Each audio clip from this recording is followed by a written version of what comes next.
I'm John Hayden. Let's queer up the USA view. The Supreme Court ruled parents can opt out of LGBTQ plus topics at school. But it's not going how you might have thought. In Montgomery County, Maryland, the numbers are in and they tell a striking story. Now, Montgomery County was the lawsuit complainant that got all the way to the nation's highest court.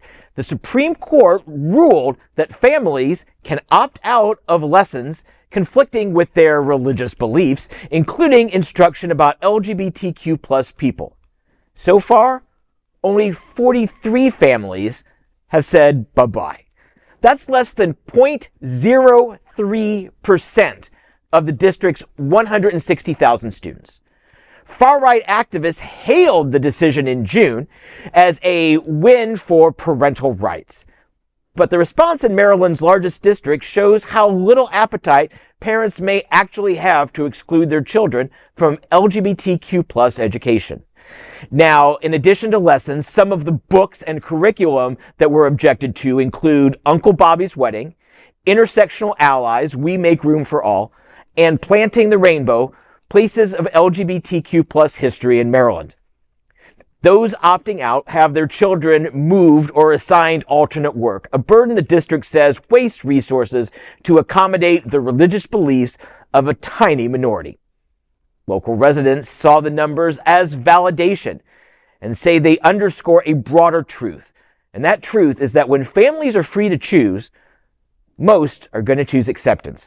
National LGBTQ plus activists say results from Maryland will dramatically guide how other communities make their decisions. And you know, the results might not be the same in all the counties in Maryland, and certainly not across America. But my gosh, this story gives me hope. This is a light in the darkness that we know is not the train coming at us. It's a little heartwarming.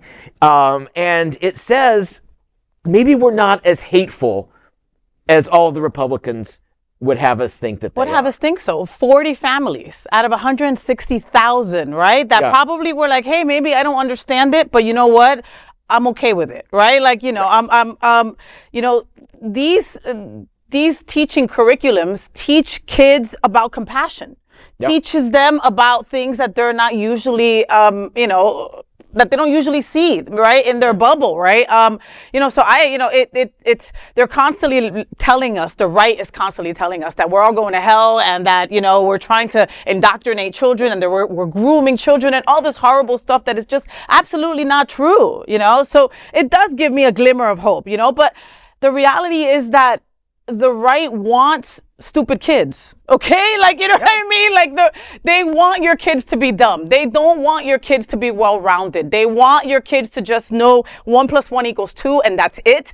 And that's not a great upbringing for a child. I mean, like, you want your kid to know about everything and then decide on their own where they mix in better, where they fit in better, who they really are. Yeah. I mean, like, what a shock to someone that is kept at home, not allowed to meet new people, has never seen a black or brown person, and then they go somewhere and they're just like, wait a minute, what? All this really does exist? My parents have been holding me hostage, basically, my whole life, and that's basically what they're allowing parents to do. Yeah, kids get out of high school, they go to college, for many of them, not necessarily in Montgomery County, which is Baltimore and a very diverse area, but a lot of kids are coming from rural Alabama, rural Florida, rural Indiana, and they're being exposed to people that they weren't exposed to in high school.